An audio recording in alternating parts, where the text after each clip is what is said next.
The opinions expressed in this show do not necessarily reflect the views of Tampa Bay Arts and Education Network.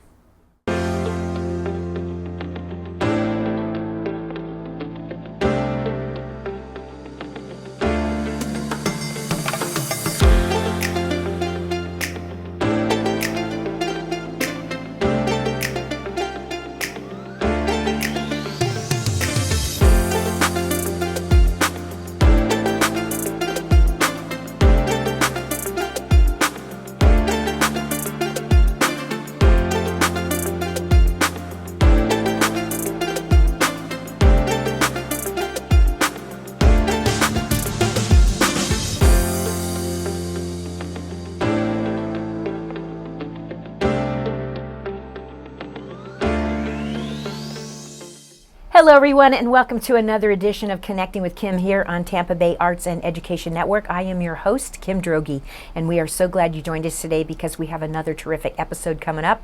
You know, we work very hard every week to bring you news and information about people, places, and things that make living in our corner paradise that much better.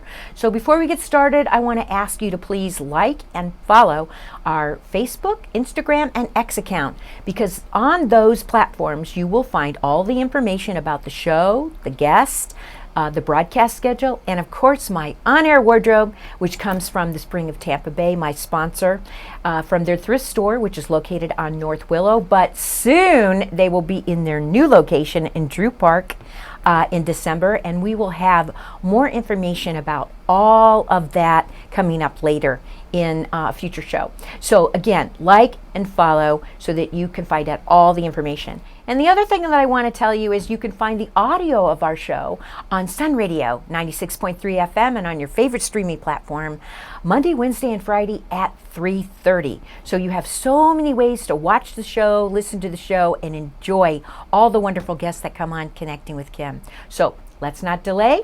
And let me introduce, first of all, I want to give her a huge shout out for being so flexible and about her schedule and coming on the show, because between the two hurricanes that we have experienced in Florida and all the other challenges we've had, it was a lot of rescheduling. So I really appreciated her being so flexible. So without further ado, let me introduce Joseline Hardrick, who is an incredible children's book author, a constitutional law professor, and one of her incarnations of her former life, an elementary school teacher.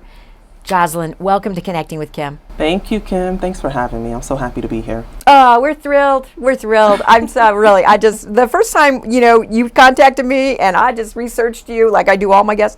And I was like, oh my gosh, we have to have her on the show because this is just so phenomenal. Yes. And we're going to talk about that in a few minutes. Yes. But we start every show the same. We like to give our guests a few moments at the top of the show to share as much of their life journey as they feel comfortable with, because you just never know when someone out there is either from the same place you are, went to the same school, did the same job, whatever it is, and we want them to be interested in hearing the rest of your story. Absolutely. So, well, my story begins in the late 70s, actually. There's a young woman getting on a plane who finds herself in Brooklyn, New York, looking to start a new life. She left her 3-month-old back in her home country with family. Which was your home country? My parents' home country is Haiti. Haiti, okay. And that young lady was my oldest sister. So then a year later, she has another child, and when she's 3 months old, she puts her on a plane by herself with another adult and also sends her to Haiti. Also, she could make a better life for her and her children. Mm-hmm. And so, fast forward a few years, my brother and I are born. Our family is reunited. My father comes. And I think about the sacrifice that my mom made so that I can have an opportunity here. And that's what drives everything I do. So when I was younger, I was watching Matlock, which is funny because there's a new Matlock. Yeah, I know. Right? It's pretty darn good. I loved Matlock. Yeah. When I was 9 years old, I'm in this small apartment in Brooklyn. And we have like an old black and white TV. Even though it's 1989, we have a black and white TV because that's what we had. That's what you had. And my mom just loved like true crime shows and things like that. And we used to watch Matlock. And I said, Mom, what is that thing he's doing? What is this called, this job? I love it, right? Because he's questioning people. And I was the most curious child. I mean, I asked so many questions. One day my mom said, if you ask me one more question, I'm going to scream. You know, she was just like, child, I don't know. I remember I asked her, why is the sky blue? And she just had it. Yeah, a lot of energy. A lot of energy as a child, right? Yeah, and I loved information. So I thought, that guy is asking people questions, and they have to answer him. And if they don't, he goes to the judge and said, Judge, direct the witness to answer. And the witness has to answer. So I'm like, I want to do that. I don't care what it is. I want to do it. And she said, you know, that's a lawyer, baby. And I said, well, I want to be a lawyer. And she said, okay, my baby's going to be a lawyer. And that was it. Since that day forward, I knew I wanted to be a lawyer. And frankly, that was not something I would have been able to do if I was born in Haiti. Because to this day, education is not free. Yeah. Very limited opportunities and a lot of turmoil and the earthquake, you know, there's been one thing after another. And so fast forward, you know, I go to law school, and that's how I ended up in Tampa Bay. My mom had actually moved here, and I moved to Florida to establish residency because Florida has great schools, especially higher ed. I ended up going to Florida State University in Tallahassee. I thought I was going to go to Stetson, you know, things didn't work out. But, you know, it did work out, right? Because I ended up having a great education, but I met my husband here. And so I moved back to Tampa Bay, and I started my law career here. And I've loved it. I absolutely love it. And my friends took bets to see how long I would last in Florida. They're like, oh, she's coming back. She's a New Yorker, right? And I'm like, no, I love it here. I absolutely love Tampa Bay. And so through my legal career, I've been able to do a lot of things, you know, represent people in court. I've been able to clerk for 2 judges, Judge Moody and Judge Charlene Honeywell. Ooh. And both good two judges. Big powerhouses, right? Very well known and very, very bright, very experienced. I learned so much from them. And now I get to be a professor, which is so much fun. I get to and bring those other youngsters, Exactly. those other young people along that same path that you've journeyed yourself, right? Exactly. And that's great how you describe that, because that's the name of my nonprofit, Journey to Esquire. I knew that. Did you see how I did that? That was so cool. Yeah, because it is a journey. It's it is a journey. Long one. I mean, mine started when I was 9. Yeah.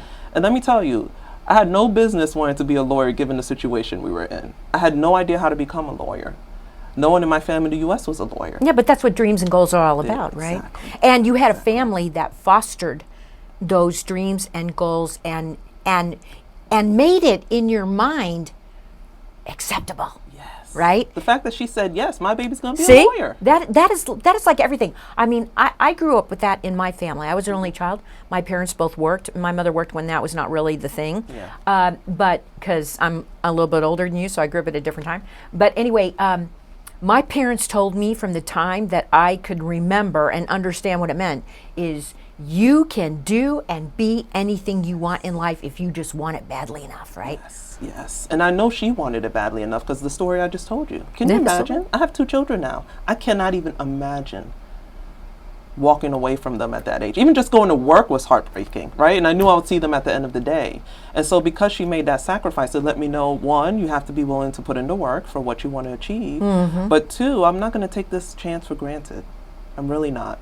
And so everything I do is about dreaming big, achieving goals, and helping other people along the way as well. I love that. Your mother must be so proud. She is.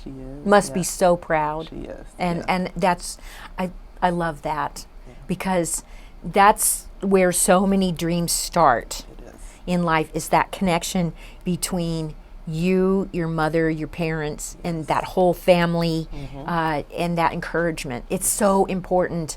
People don't realize how important that is, but the planting of those seeds and that encouragement is just vital to someone succeeding in life. I know, because I have to laugh because my father always wanted me to be a lawyer, and I don't think my father gave up the dream until I was like 30.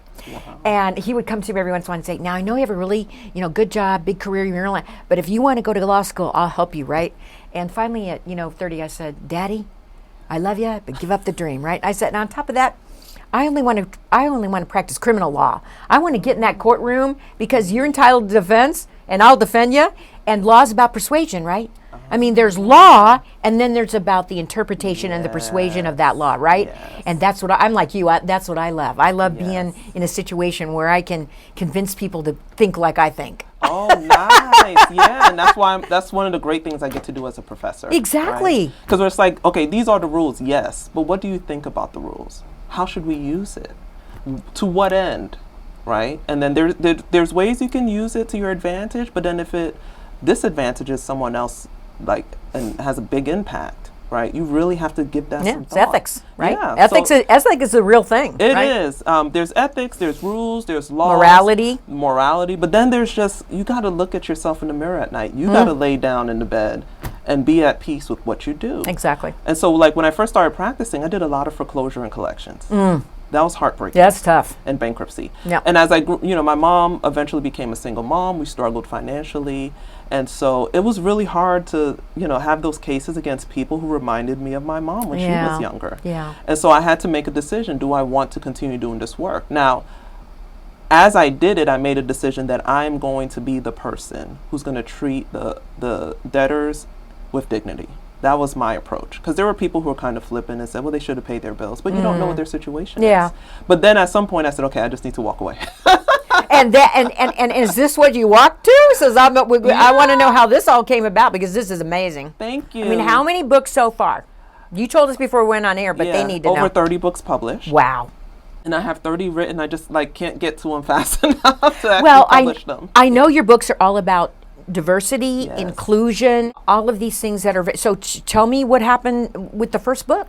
Take us through it. Well, the first book was actually about my son. Ah. So my son, when he was younger, he was one of those kids that was, really anxious, and he always kind of needed to calm himself down. So he would just sit.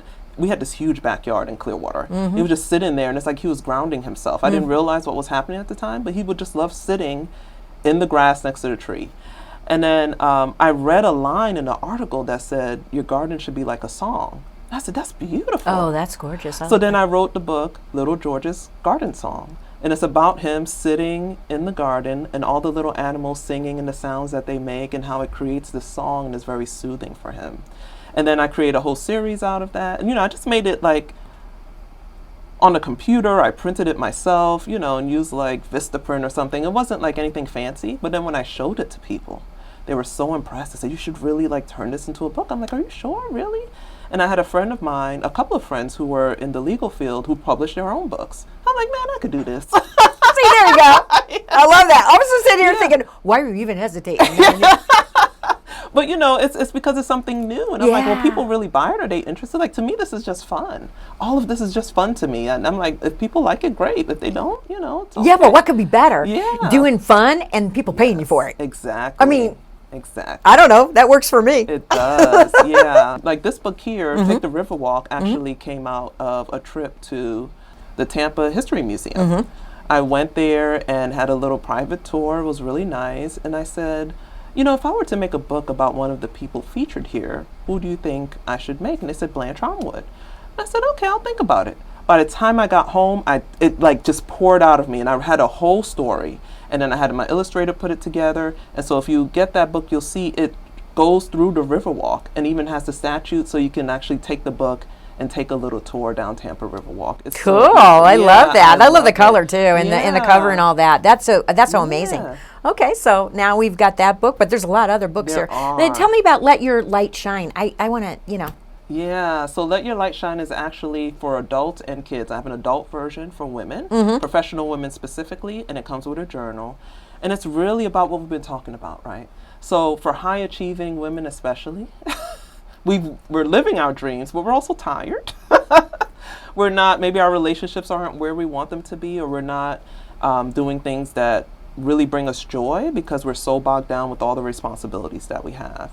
And so SHINE is actually an acronym: sleep, hydrate, intuit, nourish, and enjoy. So Oh, I ways love for you, that. yeah, every day, make sure you do those things. If you're just joining us now and connecting with Kim, my guest in the chair is Joseline Hardrick, who is a children's book author, a constitutional law professor, and has been an elementary school teacher in her past life. But now we're talking about the series of books that she has written for children and adults now, I'm finding out. And we're kind of working through that, what brought her to that. So I'm so happy you're tuning in. I think what happens is, depending on how you were raised, so I always say, I was raised by Depression parents, right? Yeah. So all you ever heard, right, was you are going to go to college and you are going to be a success and you, right? Exactly. And so, but they're encouraging you on a path that they themselves don't fully understand, right? Because anything in life, it takes hard work, it takes sacrifice, and sometimes you only know the value of those sacrifices or what they meant when you get a little further down the path, right? And you have a chance to look back. Yes, and it's the same thing. I grew up with immigrant parents, so they were saying the same thing. We didn't have this opportunity in our country. We came here and made the sacrifice. You got to do something with it. You have to be successful. Yes, and so it's cool to have goals and dreams, but you can't lose yourself in your health along it. So that's what I was noticing. I noticed it with myself. I burned out, so that's why I write books about burnout, to show you how to pinpoint it happening and what new habits will help prevent it. Because if you can shine every day, this is not something, you don't have to take a big vacation, go to a spa, spend a lot of money. These are little habits throughout the day. So in the book, I talk about why it's important and the things that you can do. And like you said, it starts when we're young. So I have the children's book version as well to remind little girls to do the same thing. And so it also has a journal so they can write notes about things that happen to them, help keep track of how they're letting their light shine, and also just encourage people. Because as you know, as a woman, we're told, don't be humble, don't brag, don't shine too bright, and things like that. And we're getting a younger generation that's like, well, why not, right? But then how do we do it without going overboard? Because usually we get out of balance. And so it's all about finding the balance that works for you. Well, society gives us conflicting messages. So I'm getting, as I'm sure you were at home, getting the message, you can be anything, do anything. You are the best in the world. No one is better than you. I mean, all that kind of stuff, right? And so my mother, was a feminist before we had such a word. And she was always, saying to me, you're as good as any man. You can do anything you want. And so I was encouraged to, but then you get into a work situation, right? Exactly. And when I entered the workforce, I was primarily in male-dominated industries, right? And or what had traditionally been male-dominated industries. And you start to get all these conflicting messages, like you're saying, well, you can be assertive, but not too assertive. And you can be this, but not too much, right? Yeah. Because you start getting labeled, right? Oh, she's difficult, or she's this, or she's that. Yeah. And I'm glad that that's changing for women in the workforce today, because those were hard. That was hard. It is hard. And I saw a meme on social media that said, we did a great job raising these confident women, but we didn't show the men in their lives how to deal with them. That is so, I saw that same thing on social media. And that is really true. It is. You have to raise your sons to understand the women that they're going to be interacting with, partnering with, marrying, or whatever the case is going to be, right? Exactly. And because let's face it, women are very influential over their sons, right? Yes. I think it's so wonderful because your son was showing you in his own way what grounding is, what we call grounding now, grounding your spirit, take that self-care. He was showing you at a very young age what that really was all about. He was. And he's co-written 5 books with me. Oh, that's so wonderful. Yeah, we have a book called The Code Whisperer. He actually has something called selective mutism. So when he gets anxious, he can't talk. Right. And but he started doing coding, which is like a different language, right? Without him having to use words. And it's really improved his anxiety and his school You mean like performance. Computer coding? Like that kind of coding? Okay, good. Yeah. Oh, well, I worked for IBM, so when you say coding, that's what I'm thinking of, right? And so we wrote a book together. I said, do you want to, help other people understand what it is? He's like, yeah. And then we wrote this book. And so now we just give people the book. Every time he has a new teacher or classmates, we give them the book. I've gone to a school and read to them, and I would read to the same kids from kindergarten all the way through 4th grade, and they always remembered me. It's such a great experience. Oh, that's wonderful. Yeah. And what is your son doing now, if you don't mind my asking? Yeah, he's in 5th grade. He's in virtual school now, which is working well. They actually have schools that use virtual reality and use the technology that he's really comfortable with, and that's going really well.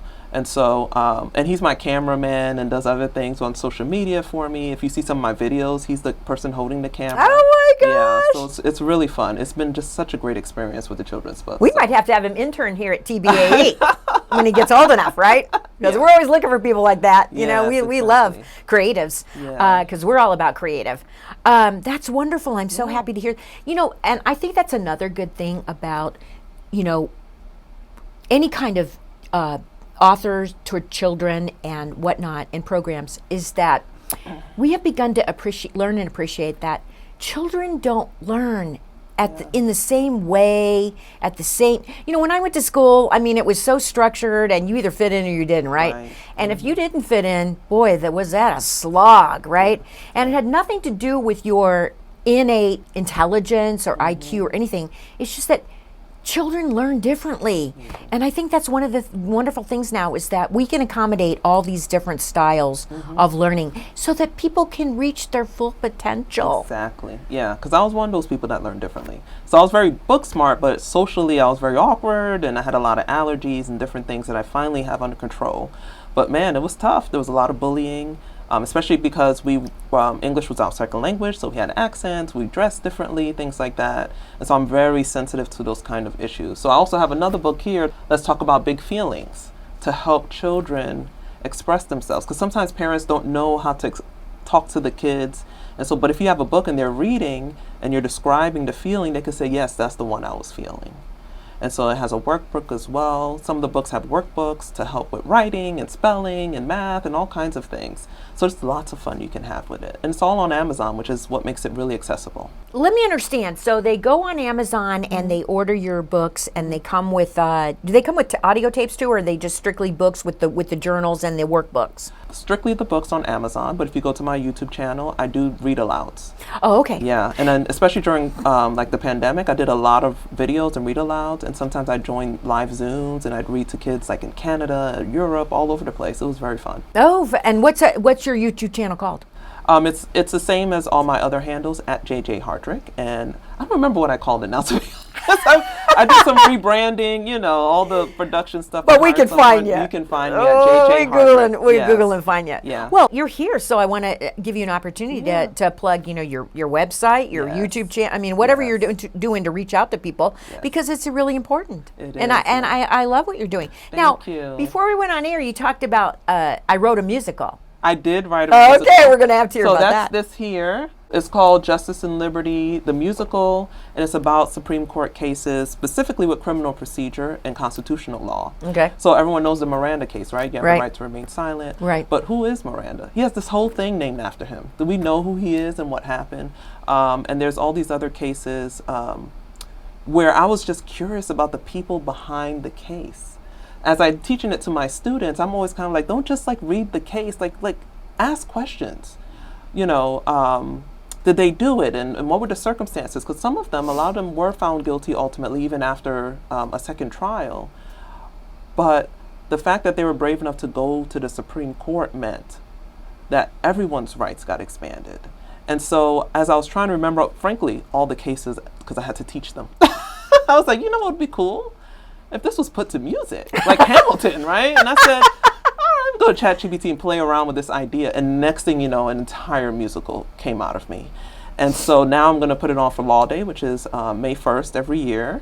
And I'm just looking for anyone who's interested, right? We want this to be a community event, educational. So if you can sing, if you can dance, choreograph, sets, all that stuff, contact me and we'll get you on the team. Oh, I love that. Yeah. Your creativity just knows no bounds. Yeah, it's really unleashed lately. So I think that I would be remiss if I did not totally admire your necklace and those very cool earrings. Yes, so thank just you. give us the quick pitch about that, because that was an interesting story. Yeah, so this is the same thing. I just was looking at the Lady Justice, symbols that I see around. I'm like, I want one that kind of looks like me, And I said, well, let me play around with some designs. And then next thing you know, I came up with a few designs and I put them on social media for fun. Like, hey, ladies, there's some lawyer groups and things like that.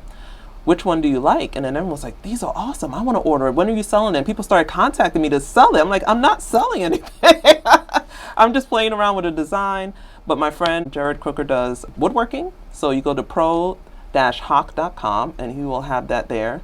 And he made these earrings for me. I know. I met him on Saturday. Yeah, and the fact that he quick reworked them for you. Yes, they're two-sided. Two-sided. Yeah, and I love wood because lately. when you're dangling, they're flipping all over the place. And Yes, but it has the actual design and the Constitution is behind her. Love it. So if you look closely, you'll actually see "We the People" is enshrined in there. It's just wonderful. Amazing. Yeah. Well, we only have a couple minutes left, so I Okay. promise that I like to give folks, if they have a message they want to deliver, to look in their camera, and that's your camera right there, and make your pitch. Well, I'm the founder of Diversity Access Pipeline, Inc., and we are the nonprofit behind Journey to Esquire Scholarship and Leadership Program. So out of all the things that I do, this is what I'm most passionate about, because we create lawyers who lead, mentor, and inspire one student at a time. And we're essential to students from diverse backgrounds because we provide them with cash scholarships, curated conversations, personalized preparation, and meaningful mentorship. And I want to help you empower the next generation of legal professionals and lawyers. You see how important lawyers are in our community now. So if you want to support and join our community, you go to journeytoesquire.com. We want to help you promote that because, you know, we need to grow and develop and be inclusive. I am very focused on that as not only as a woman, but in the field that I'm in now. I was IBM marketer and I was, you know, selling big stuff, but now I'm doing this creative thing and I'm very conscious of that. And I want to make sure that we are, you know, focusing on that. So before before I sign this out, any other, I've enjoyed having you on the show so much. I really appreciate it, Joseline. Yeah. I thank you for coming on. Thank you for inviting me. My pleasure. Yeah, so if you're interested in the musical, that's coming up in May. And then this is actually the children's book to go with the musical. I really want it to be a community event. I want the legal professionals, I want other people, young people. The musical is appropriate for people of all ages, even though it's dealing with some weighty topics, we make it fun. And I'm really excited. You know, something about having a vision, even though you can't see the full thing yet, but taking the first step. I'm very excited for you. Yeah, I love it, and I want to encourage people to do that too. Okay. If there's some crazy idea you have, go ahead and try it out and see what happens. Why not? Well, that's all we have time for today on Connecting with Kim. This has been a wonderful episode. I want to thank Joseline Hardrick for being my guest here on Connecting with Kim. You need to tune in, catch the show, learn, and I want to give a shout out to my sponsor, the Spring of Tampa Bay, for providing my on-air wardrobe for Connecting with Kim. They are just a wonderful organization. And be sure to catch us on Sun Radio, 96.3 FM, and on your favorite streaming platform. And that's all we have time for this week, so come back next week for another edition of Connecting with Kim. So long, farewell, take care.